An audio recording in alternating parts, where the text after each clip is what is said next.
گوالے سے پوچھا دودھ بیچنے والے سے، اور یہ صرف دودھ بیچنے والے کی بات نہیں، سب کا ہی رنگ نرالا ہے، سب کا ہی انداز نرالا ہے، سب ہی تعریفیں کر رہے ہیں اپنے مال کی، سارے دو وہ گزر گئے لوگ۔ امام اعظم ابو حنیفہ رحمت اللہ علیہ ذرا بادل ہوتے تھے تو کپڑے کی دکان تھی، بند کر دیتے تھے دکان، فرماتے تھے گاہک کو صحیح نظر نہیں آئے گا تو کئی ایسی چیز نہ خرید کے لے جائے جس کی اسے پوری خبر نہ ہو۔ وہ گزر گیا زمانہ، اب تو اللہ معاف کرے حالات اس قدر بگڑ گئے۔ دودھ بیچنے والے سے کہا جاتا ہے صاحب پانی بڑا ہے دودھ میں، کہتا ہے آج کل بھینسیں پانی زیادہ پیتی ہیں، گرمی بڑی سخت ہے، مذاق اڑاتا ہے۔ ایک چوری اوپر سے اس کا اظہار اعلانیہ، میں نے ایسے لوگ بھی اپنے کانوں سے سنے ہیں جو گوالے سے کہہ رہے ہیں دودھ بیچنے والے سے صاحب اور یار پانی ڈالنا ہوتا ہے تو صاف تو ڈال لیا کر، تو گندی ندی کا پانی ڈال کے لے آتا ہے۔ کہتا ہے ٹھیک ہے جناب آج کے بعد، شرم نہیں آتی یہ باتیں کرتے؟ خدا کی دھرتی پر کھڑے ہو کے اللہ کے قانون کو چیلنج کرتے ہیں لوگ، اعلانیہ گناہ کرتے ہیں، اعلانیہ شرعام، کوئی پوچھنے والا نہیں، حیا ختم ہو گئی، دل سے یہ سوچ ختم ہو گیا کہ ہم کیا گفتگو کر رہے ہیں۔ بڑے بڑے رنگ ہیں، بڑے بڑے انداز ہیں لوگوں کے۔ حضرت ابو ہریرہ رضی اللہ تعالیٰ عنہ کھڑے تھے تو ایک آدمی دودھ میں پانی ملا رہا تھا، حضرت ابو ہریرہ کی چیخیں نکل گئیں، رو پڑے، لوگ کٹھے ہوئے کہنے لگے حضور آپ کو کیا ہوا؟ وہ پانی ملانے والا بھی آ گیا، حضور آپ کیوں رو رہے ہیں؟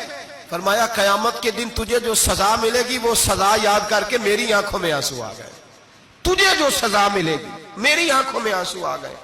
حضور کیا سزا ملے گی؟ تو حضرت ابو ہریرہ رضی اللہ تعالیٰ عنہ فرماتے ہیں یہ دودھ رب تیرے سامنے رکھے گا اور تجھ سے اللہ فرمائے گا چل اس سے پانی علیحدہ کر، اللہ تجھے سزا دے گا۔ میں ایک شخص کی مثال دے رہا ہوں لیکن اس سے مراد صرف گوالہ نہیں، یہ بات بڑی دور تک جاتی ہے، بڑی دور تک جاتی ہے، بڑی دور تک۔ یہاں جو جس کے ہاں سے دودھ خریدا جاتا ہے وہ تو جب بھینس کا دودھ دھونے لگتا ہے تو پہلے ہی پانی رکھ لیتا ہے، اللہ ماشاءاللہ۔ یہ کئی گھروں سے نقص واقع ہو کے آتا ہے، ایک جگہ پہ نہیں ہے، یہ بڑی دور تک حالات بگڑے ہوئے۔ حضرت ابو ہریرہ فرمانے لگے رب کریم قیامت کے دن تجھ سے فرمائے گا چل علیحدہ کر، دودھ سے پانی بتا کر لے گا؟ کہنے لگا حضور ڈالا تو جا سکتا ہے، نکالا نہیں جا سکتا۔ فرمانے لگے پھر تیرا دوزخ سے نکلنا بھی مشکل ہے، تو دے بچوں کو کما کے کھلا، موج کر۔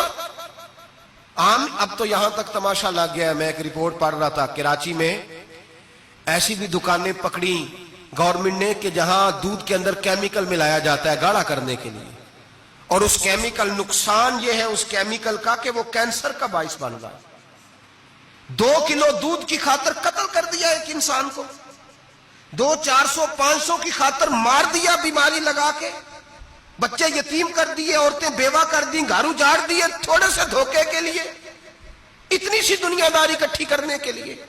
یہاں دوائیاں جعلی نہیں بک رہی، یہاں لوگ ملاوٹ والی اتنے لوگ کھڑے ہیں ڈاکٹر کے دروازے پر اور تعریفیں کر رہے ہیں ڈاکٹر صاحب اس کمپنی کی کیوں لکھ کے دیتے ہیں ڈاکٹر صاحب اس کمپنی کی دوائی، انہیں خبر نہیں کہ کیا حال ہے، موت بیچتے ہو پھر سمجھتے ہو جنت میں جاؤ گے۔ ام حسبتم ان تدخلوا الجنہ، اتنا آسان سمجھ لیا لوگوں نے۔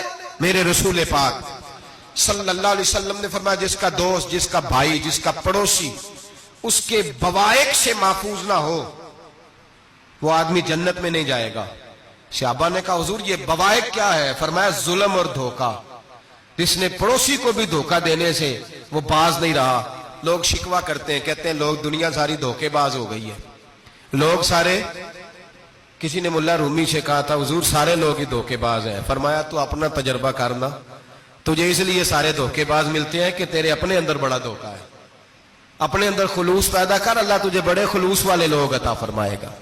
تو خود اس سے یاری لگاتا ہے، دھوکے کے رنگ میں لگاتا ہے، تیری ہر دوستی اس لیے کہ تو نفع کتنا لے سکتا ہے۔ میرے مصطفیٰ کریم سید عالم صلی اللہ علیہ وسلم نے اپنی امت کو منع فرمایا، فرمایا خبردار تمہارا رنگ ایک ہونا چاہیے، تمہارا روپ، میری باتوں کی سمجھ آ رہی ہے آپ کو؟ دھوکہ دینا، فریب کرنا، فراڈ کرنا،